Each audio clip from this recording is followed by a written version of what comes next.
ഇത് രണ്ടാമത്തെ video. Bone ഹെൽത്തിനെ പറ്റി കുറച്ച് തെറ്റിദ്ധാരണകളെ പറ്റി. ആദ്യത്തെ തെറ്റിദ്ധാരണ, വേദനയില്ലെങ്കിൽ ജോയിൻസും ബോൺസും നോർമലാണ്. അത് തെറ്റാ. ചില കണ്ടീഷൻസ്, ഓസ്റ്റിയോപോറോസിസ്, ഓസ്റ്റിയോമലേഷ്യ, വേറെ ഒന്നല്ല, എല്ലിൻ്റെ കട്ടി കുറയും. അതിന് വ്യത്യാസങ്ങളുണ്ട്, പക്ഷേ ഇപ്പോൾ ഞാൻ കിടക്കണില്ല. കട്ടി കുറയുമ്പോൾ പെയിൻ വരില്ല.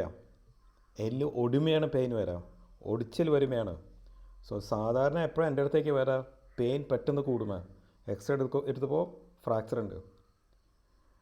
സോ ഓസ്റ്റിയോമലേഷ്യ അല്ലെങ്കിൽ ഓസ്റ്റിയോപോറോസിസ് വരാതിരിക്കാൻ റെഗുലറായിട്ട് എക്സസൈസ് ചെയ്താൽ മതി. പിന്നെ രണ്ടാമത്തെ തെറ്റിദ്ധാരണ, സപ്ലിമെൻറ്റ്സ് മാത്രം കഴിച്ചാൽ എല്ല് റെഡിയാവും. നമ്മളുടെ ശരീരം സപ്ലിമെൻറ്റ് കഴിക്കാൻ അല്ല, പ്രോട്ടീൻ പൊടി കഴിക്കാൻ അല്ല ഉണ്ടാക്കിയിട്ടുള്ളത്. നമുക്കൊരു ബാലൻസ്ഡ് ഡയറ്റ് വേണം.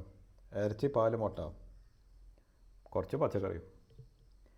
പിന്നെ മൂന്നാമത്തെ തെറ്റിദ്ധാരണ, ഒരു ഫ്രാക്ചർ വന്നാൽ ഫുൾ ബെഡ് റെസ്റ്റ്, കൈ അനക്കാൻ പാടില്ല. നീര് വന്നാൽ കൈ അനക്കാൻ പാടില്ല. അത് തെറ്റാ. നീര് വരാൻ കാരണം കൈ അനക്കാത്ത കാരണമാണ്. എല്ലെന്തായാലും സെറ്റാവും. ബട്ട് സെറ്റാവുന്ന സമയത്ത് ചുറ്റുള്ള ജോയിൻറ്റ്സ്, അതേ ഫോർ എക്സാമ്പിൾ ഇവിടുത്തെ എല്ല് ഒടിഞ്ഞാൽ വിരലും ജോയിൻറ്റും എൽബും ഷോൾഡറും ഉറച്ചു പോകാൻ പാടില്ല. സോ റെഗുലറായിട്ട് എക്സസൈസസ് വേണം. മൊബിലിറ്റിയാണ് പ്രാധാന്യം, വഴക്കങ്ങളാണ് പ്രാധാന്യം. പിന്നെ അവസാനത്തെ തെറ്റിദ്ധാരണ, ഈ സ്പോർട്സ് കളിക്കുന്ന ആൾക്കാർക്ക് മാത്രമാണ് ഇഞ്ചുറീസ് വരാം. നോ, വീട്ടമ്മമാർക്കും ലിഗ്മെൻറ്റ് ഇഞ്ചുറി വരാം. ഒരു മിഡിൽ ഏജ്ഡ് ആൾ, ഒരു പ്രായമുള്ള ആളും നമ്മളുടെ ടെൻഡോ അക്യൂലിസ്, നമ്മളുടെ കൂത്തിക്കാലിൻ്റെ ഞരമ്പ് പൊട്ടാം.